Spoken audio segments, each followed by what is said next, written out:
So, for more on that story, we're now joined by political analyst Professor Dirk Kotze. Thank you very much for joining us, and welcome to the programme. This weekend is the 106th birthday of the ANC as they mark the January 8th statement. They're discussing this in the NEC at this time. What will be important in that statement this weekend, do you think? Well, the statement lays the foundation for the SONA speech ultimately. In between this statement and the SONA speech delivered by the national president, there will be two lekgotlas. First the ANC lekgotla and thereafter the cabinet lekgotla. And all these events are being used in order to prepare the content of the State of the Nation address. So I think what we can expect at this in this annual anniversary statement is first of all what the government, the ANC government, wants to put on the table as its agenda or program of action for this coming year. The economy will obviously dominate a lot. I think issues about the fees for universities will also be addressed. The matter about land will be addressed. But then other issues that are meant to, in order to build confidence in the economy amongst those from the international markets, I think will be very much a focus, given the fact that the new president, ANC President Cyril Ramaphosa, made it one of his priorities to build confidence in the South African economy. Over and above that, there will be also issues about the ANC's organizational matters. We know that the ANC had serious problems last year at provincial level in that run-up to the national conference. And I think what the new Secretary General will want to see is that there's a new plan, a new vision for how to rebuild the organization of the ANC also. Do you think that the President might give us some clues? You talk a lot about new plans, new ideas. May there be a change of personnel in government? Well, that I think is one should not expect now. I think what is more realistic is that there might start to be changes only after the budget speech, because soon after the SONA speech will follow the budget. And the budget is to a large extent a financial expression of the SONA speech, or is supposed to be that. So these two are very much linked. And I think the incoming leadership of the ANC don't want to disrupt this process and in the process create new uncertainties. Rather let the process continue, be completed, and then start to look at the new also government leadership over and above the new ANC leadership. Did it come as a surprise to you, or do you think the media just sort of played it up by itself, that the issue of the president wasn't on the table today in the NEC meeting? I think it was a bit of creating over expectations. Given what I've just said now, I think it's unrealistic to believe that given the nature of the new leadership in the ANC, that there is already Cyril Ramaphosa is in a very strong position in order to take a lead and remove President Zuma. At this point in time, the internal dynamics in the ANC is not really in a position where that can happen. It is very different from 2008 when President, or then ANC President Jacob Zuma had a 60% advantage over President Mbeki, then of only 40% support in the NEC.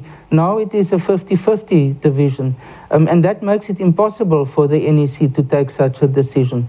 More developments need to take place. More of a demonstration by Cyril Ramaphosa also needs to take place that he is now the new power center within the ANC, and therefore for some others of those who are supporting Dr. Dlamini Zuma and President Zuma to over time move over their loyalty to him. It is still too early for that, and I think only once that has happened, then we might be able to see some changes. At this stage, there's some talk of sort of informal negotiation. I don't think it is at the stage at all of formal negotiation. And one of the prerequisites for negotiations that can produce results is when there's some form of stalemate, and that stalemate is affecting both sides. And we are not at that stage yet. So the situation is not very conducive for any moves by either through negotiations or within the NEC in order to remove President Zuma. Now, the president loves to play chess, and some might be saying that he's playing chess not on the board, but in politics. And his latest move last night might be a key move in his strategy to stay in office.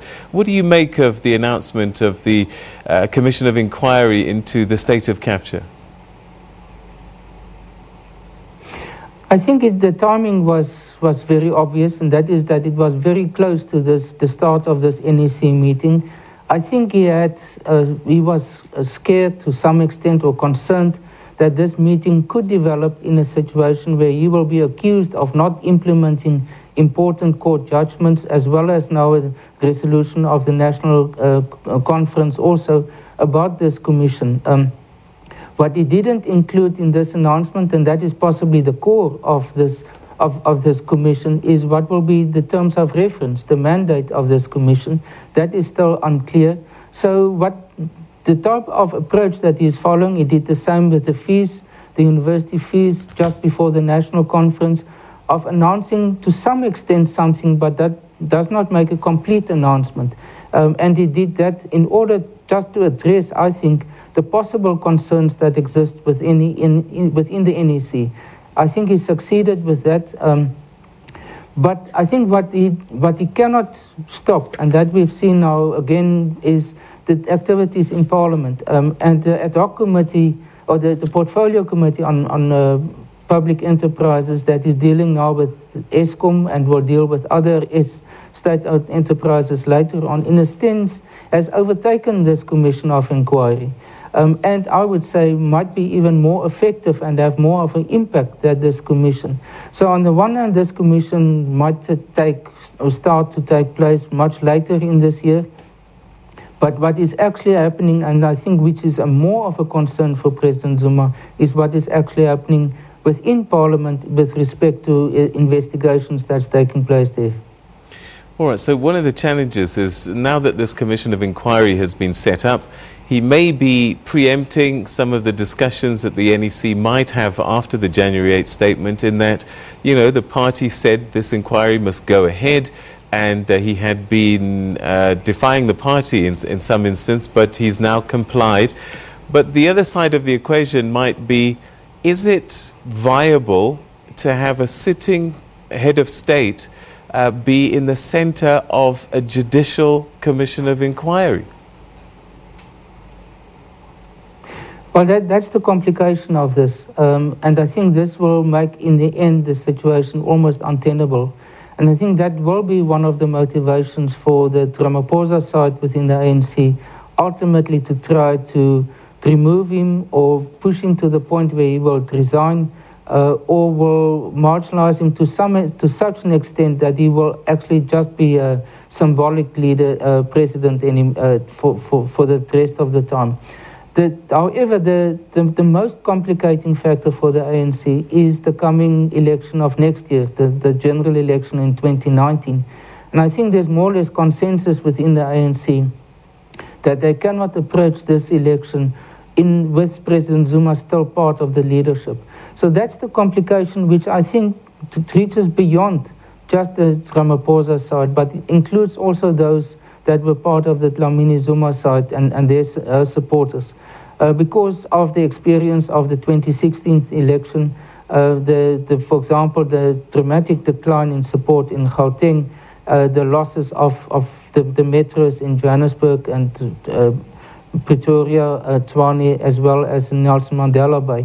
And I think that will ultimately become one of the main motivations to make some or other move with respect to President Zuma. The question of a possible prosecution that is still in the pipeline, very much in the pipeline, as well as this Commission of Inquiry, I think will complicate it from another perspective, but in my mind will not be the real catalyst for taking actions against or making moves with respect to President Zuma. All right, Professor Dirk Kotze, we're going to have to leave it there, but thank you very much indeed, as always, for your insights regarding some of these political issues.